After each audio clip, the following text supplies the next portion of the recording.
نحمدہ و نصلی علی رسول کریم اما بعد واعوذ باللہ من الشیطان الرجیم بسم اللہ الرحمن الرحیم رب اشرح لی صدری ویسر لی امری واحلل عقدۃ من لسانی یفقہوا قولی رب زدنی علما وعملا رب یسر ولا تعسر وتمم بالخیر۔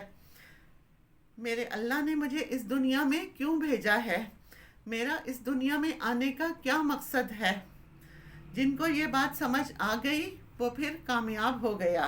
اس کو پھر پورا قرآن تو آگے گائیڈ کرتا ہے کہ یہاں چلو یہاں چلو، آپ کو یہ راستہ جنت تک پہنچا دے گا۔ لیکن جس کو پہلا اسٹیپ سمجھ میں آ گیا کہ میری زندگی کا مقصد کیا ہے اور اللہ نے مجھے اس دنیا میں کیوں بھیجا ہے، اللہ تعالیٰ نے قرآن پاک میں بتا دیا کہ میں نے پیدا کیا ہے۔ اللہ تعالیٰ فرماتے ہیں وَمَا خَلَقْتَ الْجِنَّ وَالْإِنسَ، کہ جن اور انسان کو میں نے پیدا کیا ہے، إِلَّا لِيَعْبُدُوا، مگر صرف اس لیے کہ وہ میری عبادت کریں۔ اور عبادت کیا ہے؟ نماز روزہ۔ ایسا نہیں سارا دن جائے نماز بچھا کر بیٹھے رہیں، یہ نہیں کہا۔ جتنے احکامات ہیں جو ان پر عمل کرے گا وہ اللہ کی عبادت میں ہے۔ اللہ تعالیٰ نے فرمایا کہ جھوٹ نہ بولو۔ جو انسان یہ کوشش کرتا ہے کہ میں نے جھوٹ نہیں بولنا، کیونکہ یہ کوئی چھوٹی بات نہیں، آپ بعض مرتبہ ایسے مقام پر پھنس جاتے ہو کہ پھر آپ کے لیے وہاں پر بات کرنا مشکل ہو جاتا ہے۔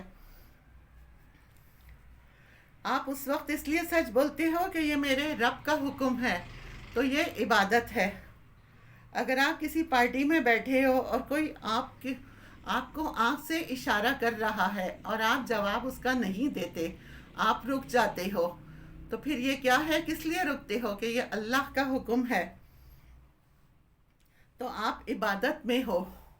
اللہ تعالیٰ نے فرمایا انما حرم ربی الفواحش وما ظہر منہا وما بطن۔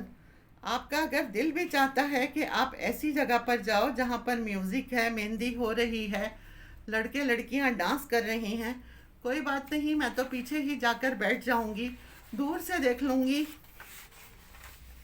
تو آپ رک جاتے ہیں کہ نہیں مجھے ایسا نہیں کرنا۔ آپ جب رک جاتے ہو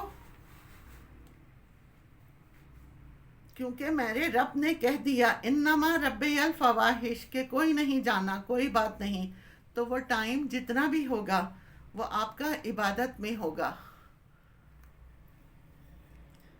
تو یہ بات سوچیں کہ آپ جس وقت اللہ کے احکامات میں ہوتے ہیں تو فرشتے آپ کے اوپر رحمتیں بھیجتے رہتے ہیں، اگر آپ اللہ کا حکم سے باہر ہوتے ہیں تو اس وقت اللہ کے فرشتے پھر آپ پر کیا بھیجتے ہیں؟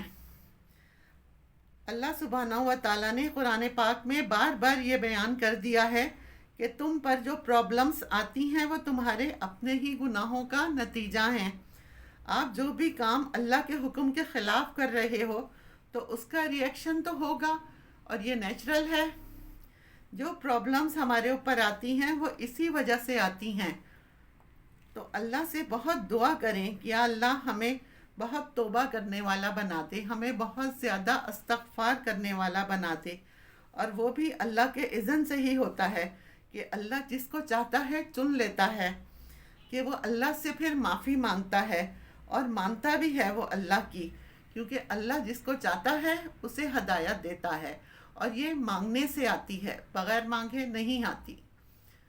وآخر دعوانا ان الحمد للہ رب العالمین۔